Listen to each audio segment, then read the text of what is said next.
Assalamualaikum warahmatullahi wabarakatuh. Saya Fristi Silviani dari kelas 12 Perawat ingin melaksanakan ujian praktik kimia. Pertama-tama saya akan menjelaskan materinya terlebih dahulu, yaitu tentang reaksi kimia. Salah satu reaksi kimia yang terjadi dalam suatu zat adalah reaksi asam basa antara larutan dengan berbagai indikator sehingga dapat diidentifikasi suatu larutan tergolong larutan asam kuat, asam lemah, basa kuat, basa lemah, dan larutan netral berdasarkan derajat keasaman pH. Suatu larutan dapat dianalisis kadar ion pH, ion H+ atau OH dalam larutan sehingga bisa ditentukan molaritas larutan yang menunjukkan kepekatan larutan tersebut. Oke, pada ujian praktik kali ini dilakukan identifikasi berbagai larutan asam basa menggunakan indikator alam yaitu kunyit dan ekstrak kol ungu serta pena-petanol yaitu indikator alam buatan serta indikator lakmus merah, lakmus biru, dan pengukuran pH menggunakan indikator universal, menggunakan kertas indikator universal.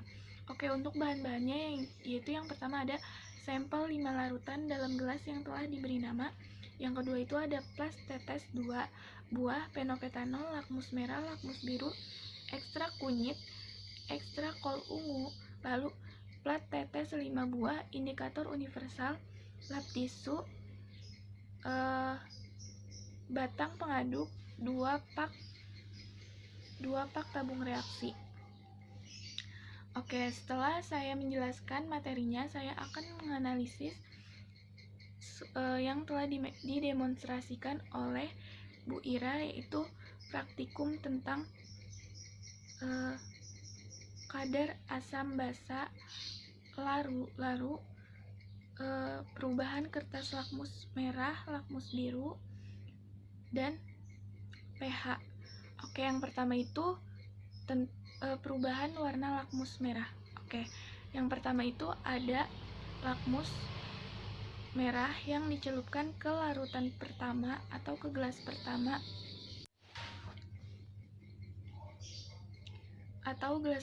yaitu perubahan dari lakmus merah menjadi biru. Yang kedua itu dicelupkan ke larutan kedua atau gelas kedua yaitu lakmus merah tetap merah. Dan yang ketiga itu dicelupkan ke larutan yang ketiga atau gelas ketiga yaitu perubahannya tidak ada, merah tetap merah. Yang keempat dicelupkan ke larutan keempat atau gelas keempat yaitu perubahan dari lakmus merah menjadi biru. Yang kelima dicelupkan ke larutan gelas kelima yaitu warna tetap merah dan tidak berubah. Nah, untuk menganalisis lakmus merah, setelah itu kita menganalisis lakmus biru, yaitu yang pertama itu dimasukkan atau dicelupkan ke dalam gelas pertama, yaitu lakmus biru tetap berwarna biru, dicelupkan ke larutan yang kedua atau gelas kedua yaitu lakmus biru tetap biru. Yang ketiga itu dicelupkan ke dalam larutan ketiga yaitu larutan berubah dari biru menjadi merah. Yang keempat itu dicelupkan ke larutan keempat atau gelas keempat yaitu biru tetap biru. Dan yang kelima itu dicelupkan ke larutan kelima yaitu kertas lakmus biru berubah menjadi merah. Oke, setelah saya menganalisis kertas lakmus merah, lakmus biru, saya akan melanjutkan menganalisis indikator alam yaitu yang pertama kunyit. Kita akan menganalisis atau melihat apakah ada perubahan dari ekstrak kunyit tersebut. Yang pertama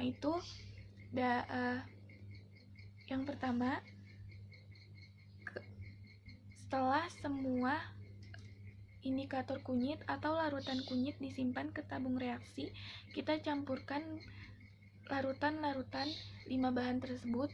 Untuk larutan yang pertama, untuk larutan yang gelas pertama itu perubahannya berubah dari warna kuning kunyit menjadi warna coklat. Terus untuk larutan kedua di tabung reaksi kedua dan menggunakan larutan kedua, yaitu larutan zat kedua, yaitu warnanya tetap sama, warna kunyit tetap sama. Untuk larutan ketiga, larutan zat ketiga itu warnanya sedikit memudar. Untuk larutan keempat, warna kuningnya bertambah pekat ketika dimasukkan ke dalam indikator kunyit. Untuk yang kelima, warna kuning sedikit kehijau-hijauan. Itu untuk indikator yang ke-5 ya. Setelah dicampurkan ke kunyit dan zat larutan yang kelima.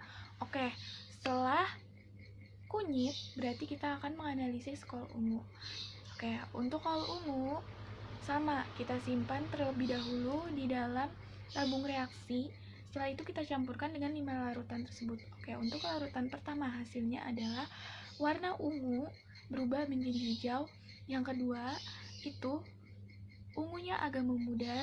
Yang ketiga, warna ungu menjadi agak merah, sedikit agak merah.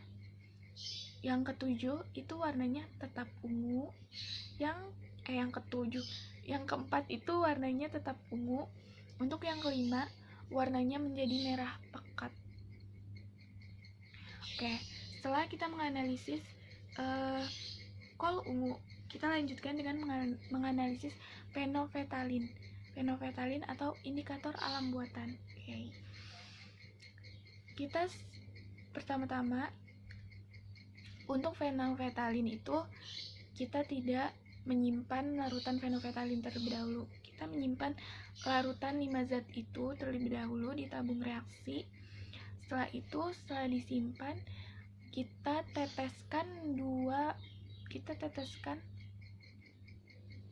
3 tetes pipet kecil ke dalam larutan 5 tersebut.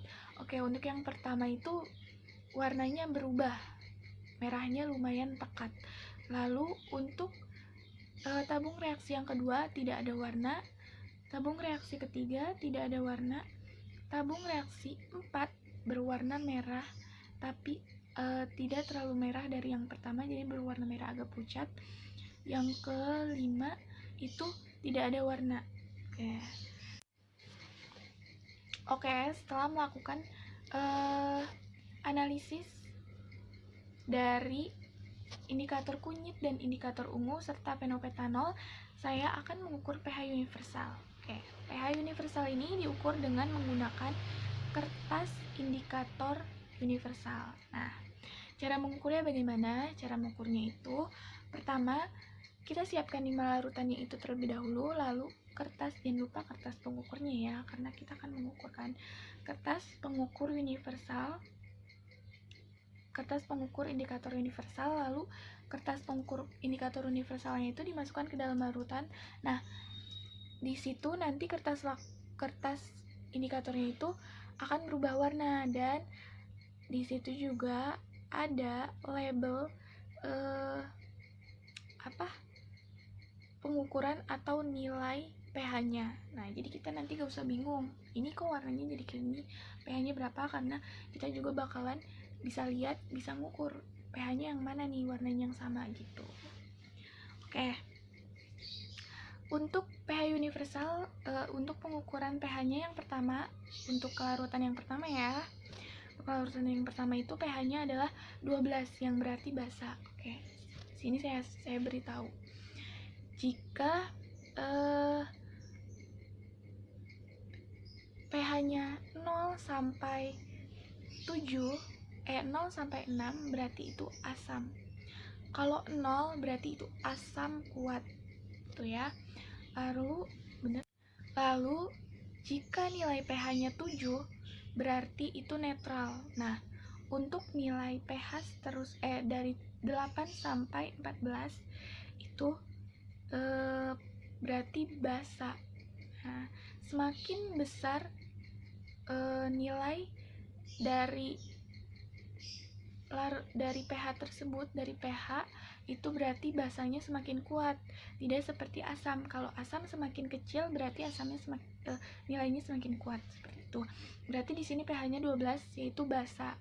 Basa ya, basa lumayan kuat berarti ya. Soalnya 12 kan mendekati 14. Oke, untuk yang kedua itu ada pH-nya 6. 6 berarti asam. pH-nya asam ya. Karena kalau asam kuat kan 0, berarti pH-nya asam. Untuk larutan yang ketiga, pH-nya adalah 3, berarti asam kuat ya. Karena 3 mendekati 0, berarti kuat asamnya. Untuk larutan keempat, pH-nya adalah 8. 8 berarti apa? Basa ya. Oke, untuk yang kelima itu pH-nya, untuk larutan yang kelima maksudnya pH-nya adalah 3. 3 berarti asam kuat, lumayan asam kuat karena mendekati 0. Oke, sekian analisis dan penjelasan dari saya. Kurang lebihnya mohon maaf. Nanti saya akan melanjutkan dengan sesi penjawaban dari soal LKS. Oke, saya akan menjawab tentang kesimpulannya. Kesimpulan dari demonstrasi ujian praktik kimia ini adalah kita dapat mengetahui perubahan warna dari berbagai zat dan indikator, serta mengetahui nilai pH dari indikator percobaan tersebut. Oke, untuk saya akan menjawab pertanyaan bagian 7. Yang pertama itu tentang penyambungan larutan. Larutan pertama itu NaOH, larutan kedua itu CH3COOH, larutan ketiga itu NH4OH, lalu larutan keempat itu H2O, larutan kelima itu HCl. Lalu untuk pertanyaan yang kedua itu, larutan asam itu ada larutan asam itu yaitu larutan yang nomor 2, nomor 3, dan 5 karena CH3COOH dan CH3COOH, HCl, dan NH4OH itu mengandung gas dan menunjukkan nilai pH asam. Lalu untuk kadar basanya itu pada larutan pertama karena NaOH itu menunjukkan kadar basa dan NaOH itu mengandung gas. Untuk larutan netral, larutan netral itu pada larutan yang keempat karena kadar air itu pH-nya harus seimbang asam basanya karena untuk dikonsumsi gitu. Kalau tidak seimbang akan mempengaruhi pada tubuh. Untuk yang ketiga itu mengapa warna kuah soto jika terkena deterjen akan merah, karena deterjen mengandung sifat basa, jadi mengubah warna kunyit menjadi merah. Tuh. Untuk jawaban yang keempat itu adalah hasil molaritasnya adalah 0,7. Kenapa begitu? Karena konsentrasi ion H+ menggunakan data konsentrasi HCl yaitu 2 dikali 10 min 1 dan valensi asam jumlah H+ sebanyak 1. Untuk penghitungannya yaitu H+ sama dengan Ma dikali A sama dengan 2 dikali 10 pangkat min 1 dikali 1 sama dengan 2 dikali 10 min 1. Untuk larutan pH-nya yaitu min log H+. Oke, min log H+ sama dengan min log 2 dikali 10 min 1 sama dengan 1 dikurang log 2, hasilnya adalah 1 dikurang 0,3 dan untuk hasil akhirnya adalah 0,7 molaritasnya. Untuk jawaban yang kelima yaitu pH darah manusia normal itu adalah 7,35 sampai 7,45.